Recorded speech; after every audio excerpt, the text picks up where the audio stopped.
इन चीजों का कोई बहुत महत्व नहीं है। कौन किससे मिलता है, कौन बैठ के चाय पीता है, कौन बैठ के प्रेस वार्ता करता है। मैं शुरू से कह रहा हूं कि सिर्फ दलों के और नेताओं के मिलने से आप सशक्त विपक्ष या ऑल्टरनेटिव नहीं हो सकते। 1989 में देश ने देखा कि राष्ट्रीय मोर्चा की सरकार ने राजीव गांधी की कांग्रेस की सरकार को हरा दिया। तो सिर्फ दल एक साथ आकर थोड़ी ना हरा दिए। जनता को असर इससे है कि भाई उसके यहाँ सड़क बनी कि नहीं, उसको रोजगार मिला कि नहीं, महंगाई हुआ कि नहीं, भ्रष्टाचार पर आपका क्या रुख है। चाय पीते हैं, खाना खाते हैं, ये लोग नेता है तो एक दूसरे के साथ ही बैठेगा खाएगा। इन चीजों का कोई बहुत महत्व नहीं है। कौन किससे मिलता है, कौन बैठ के चाय पीता है, कौन बैठ के प्रेस वार्ता करता है। भाई पूरा विपक्ष करीब 26 पार्टियां यहाँ बिहार में बैठी, फिर बेंगलोर में बैठी। मैं शुरू से कह रहा हूं कि सिर्फ दलों के और नेताओं के मिलने से आप सशक्त विपक्ष या ऑल्टरनेटिव नहीं हो सकते।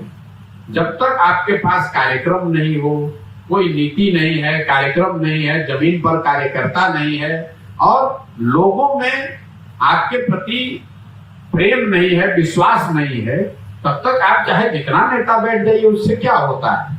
मैं पहले उदाहरण देके भी बताता हूं। कई लोगों को लगता है कि 77 में सारे विपक्षी दल एक होकर उन्होंने इंदिरा जी को हरा दिया।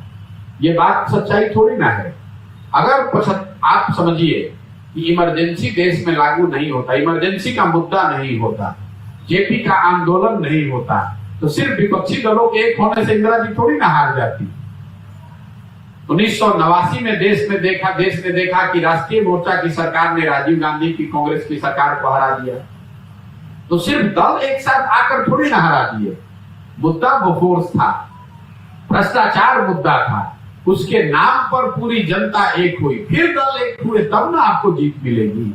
जब तक आपके पास कोई मुद्दा नहीं है, जब तक आपके पास कोई कार्यक्रम नहीं है, जमीन पर कार्यकर्ता नहीं है, तो जितने भी पार्टी के नेता, और ये सिर्फ इन्हीं के लिए नहीं है, एनडीए के लिए भी है, नेता जितना मिल ले, जितना चाय पी ले, खाना खा ले, प्रेस कॉन्फ्रेंस कर ले, उससे जमीन पर क्या फर्क पड़ता है।